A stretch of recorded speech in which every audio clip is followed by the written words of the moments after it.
Um, dois, três, quatro.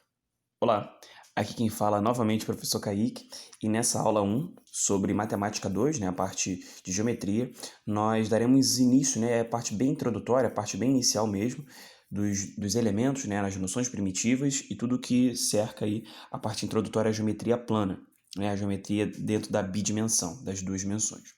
Então é uma aula que assim a gente não vai ver tantas questões, por exemplo, porque é a parte que vai dar toda a base para a gente ficar por semanas, meses falando sobre algo, tudo no mesmo plano, né? Tudo que a gente chama de ou de R2 ou de, né, bidimensão ou coisas do tipo, tá?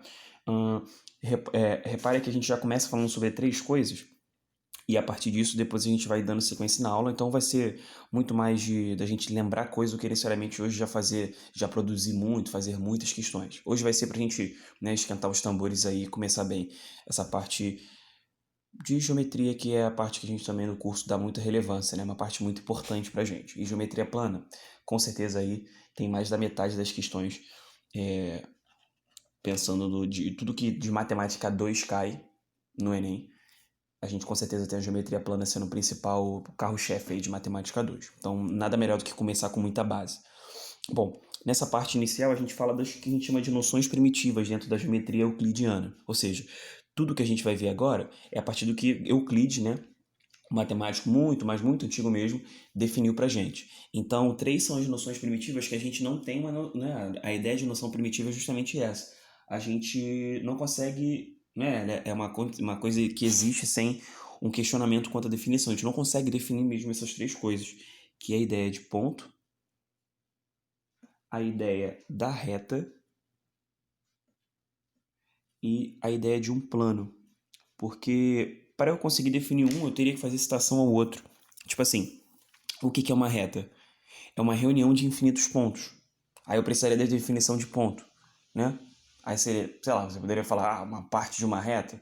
Tá, tudo bem, mas de qualquer maneira eu não conseguiria definir sem acabar definindo uma dessa outra noção primitiva. Então como fica quase uma espécie de um cachorro correndo atrás do rabo, tipo plano, tá? Um plano ele contém infinitas retas, né? Se você estiver falando de uma geometria infinitesimal, né, você vai, sei lá, são uma reunião de retas que todas são perpendiculares ao mesmo vetor. Não sei se alguém já fez esse tipo de estudo na graduação ou, enfim, em algum outro curso. Então, assim, de qualquer maneira, né, enfim, detalhes à parte, essas três noções a gente não consegue definir sem citar, né, algum dos outros dois, beleza? Seja para o plano, para a reta ou para o ponto. Então, são noções primitivas que vão ser aceitas como verdades absolutas e a gente começa a criar, né, os primeiros conceitos dentro da geometria plana a partir desses conceitos primitivos. Por exemplo, a gente tem a ideia do ângulo. O ângulo, ele por definição, é uma região do plano delimitada por duas semirretas, né, que partem de um mesmo ponto. Bom, esse mesmo ponto é o que a gente chama de vértice, né? Reta, reta. Aí você tem duas semirretas, né? As duas semirretas seriam OA e OB, que seriam os lados também, né? OA e OB. E a gente teria como ângulo, bom, a abertura que isso aqui tem, né? Então esse seria o ângulo e a representação disso.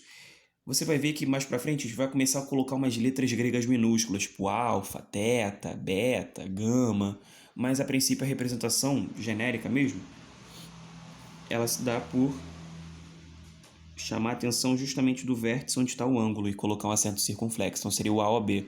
Então sempre o vértice do meio vai sempre a letra do meio vai ser a do vértice com esse acento em cima, beleza? Então essa é a forma de representar um ângulo.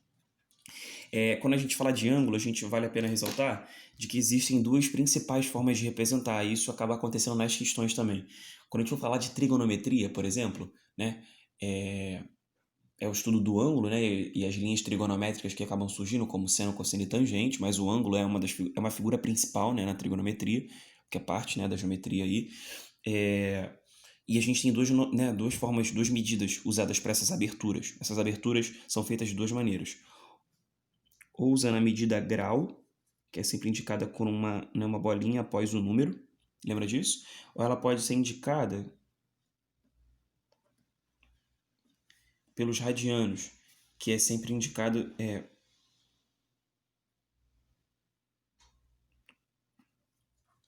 que você acaba sempre indicando por pi radiano. E aí tem uma relação direta entre eles dois, tá? Queria já te dar isso logo. O chamado 1 pi radiano, ou seja, uma unidade dessa tal, radianos, 1 π radiano é equivalente a 180 graus, que é a relação direta entre eles, beleza? Então existem duas medidas. É como você falar de temperatura. A temperatura pode ser medida em várias unidades. Pode ser em Fahrenheit, Kelvin, Celsius, sei lá. Capital. O capital ele pode ser usado em várias unidades. Pode ser real, pode ser o dólar, pode ser o euro, pode ser, enfim, franco suíço, enfim, são várias unidades, né, possíveis. E aí tem várias relações, né, quando a gente vê a cotação do dólar, a cotação da libra. Então aqui a gente tem uma relação, graças a Deus não é uma cotação, né, você não vai precisar ficar olhando painel nenhum, é só gravar aqui 1 π radiano igual a 180 graus. Para a gente treinar isso rapidinho, fazer essas conversões aqui, ó, 30 graus em π radiano. Sabe como é que você pode fazer isso? Acho que uma regra de 3 pode ser bem suficiente. Tipo assim, 1 π radiano está para 180, então 30 graus vai estar para x.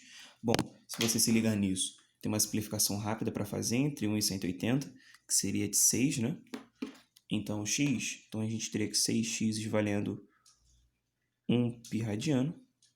Então, x vai valer π sobre 6 radiano. Beleza? Ou π radiano sobre 6, enfim, a leitura tanto faz. Deixa eu chegar um pouquinho para cima agora sim, você está vendo, né? E aí, por exemplo, se eu quisesse responder esse aqui ficou π 6 rádio. Não esquece de colocar o rádio não, tá? Principalmente se você for fazer alguma prova discursiva, porque alguém pode ser um pouco mais chato. 150 radianos, cara, é só você se ligar que tem uma relação direta entre 30 e 150, né? É como se a gente tivesse multiplicado por 5.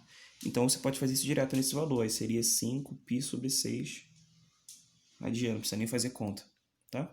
Então, muito mais do que colocar o π, colocar o π rádio, de radiano. Beleza.